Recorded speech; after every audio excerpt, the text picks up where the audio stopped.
नमस्कार मैत्रिणींनो, साचीज मॉम किचनमध्ये तुम्हा सर्वांचं स्वागत आहे। आज आपण बनवणार आहोत पितृपक्षात बनवली जाणारी तांदळाची खीर। तुम्ही जर माझ्या चॅनलवर नवीन असाल तर माझ्या चॅनलला लाईक करा, शेअर करा, सबस्क्राइब करा।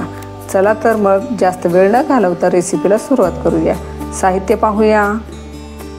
अर्धा लिटर मी गाईचे दूध घेतलेले आहे। तुम्ही म्हशीचं दूधही घेऊ शकता। काही सुकामेवा घेतलेला आहे मी। 5-6 काजू कापून घेतलेले आहेत। थोडेसे पिस्ता कापून घेतलेले आहेत। हे चारोळे घेतलेले आहेत आणि हे 4-5 बदाम कापून घेतलेले आहेत। 2-3 चमचे तूप घेतलेले आहे। छोटा पाव चमचा मी वेलची पूड घेतलेली आहे। थोडंसं चिमूटभर मीठ घेतलेलं आहे। 2 चमचे मी आंबे मोहर तांदूळ घेतलेला आहे। तुम्हाला हवे असेल तर तुम्ही इंद्रायणी तांदूळही घेऊ शकता किंवा कोणताही सुवासिक तांदूळ घेऊ शकता। 50 ग्रॅम प्रमाणामध्ये मी साखर घेतलेली आहे। सर्वप्रथम आपल्याला दूध गरम करायला ठेवायचे आहे। दूध गरम होते तोपर्यंत आपण खीर बनवण्यासाठी तांदूळ भाजून घेऊया। कढई गरम झाल्यानंतर आपल्याला अर्धा चमचा तूप टाकायचं आहे। तांदूळ मी चांगले ओल्या कपड्याने पुसून घेतलेले आहेत। आता तूप गरम झाल्यानंतर आपल्याला हे तांदूळ टाकायचे आहेत। मंद गॅसवरती छान भाजून घ्यायचे आहेत। तांदूळ हलकासा भाजून झालेला आहे आपला।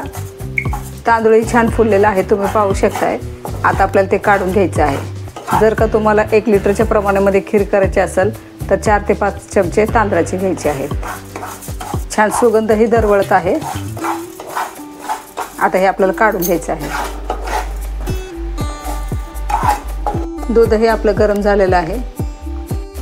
तांदूळ गरम आहेत, थोडा वेळ आपण थंड करून घ्यायचे आहेत आणि मग मिक्सरमध्ये फिरवून घेऊयात। आपले तांदूळ मिक्सरमध्ये फिरवून झालेले आहेत। असे मी रवाळ वाटून घेतलेले आहेत। आता कढईमध्ये 2 चमचे आपल्याला तूप टाकायचं आहे।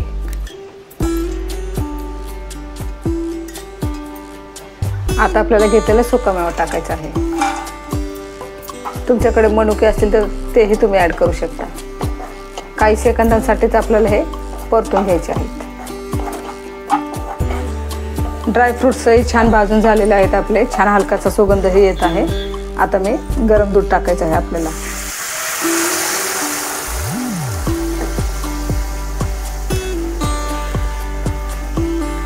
दुधाला उकळीही आलेली आहे। आता आपण वाटून घेतलेले तांदूळ टाकायचे आहेत। तुम्हाला हवे असेल तर तुम्ही ओलं खोबऱ्याचा किसही टाकू शकता। आता हे चांगलं मिक्स करून घ्यायचं आहे आपल्याला। आता आपल्याला तांदूळ चांगले शिजवून घ्यायचे आहे। मध्यम गॅसवरती 5-6 मिनिटांसाठी मी तांदूळ शिजवून घेतलेला आहे। तांदूळ छान शिजलेला आहे आपला। आता आपण साखर ॲड करायची आहे। साखर पूर्ण विरघळून घ्यायची आहे आपल्याला। साखरही छान विरघळलेली आहे, तुम्ही पाहू शकता। आता यामध्ये आपल्याला वेलची पूड टाकायची आहे आणि चिमूटभर मीठ टाकायचं आहे।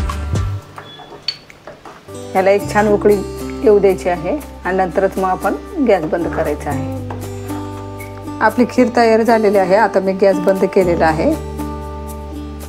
खीर जर का दाटसर वाटली तर तुम्ही थोडंसं गरम दूधही ॲड करू शकता।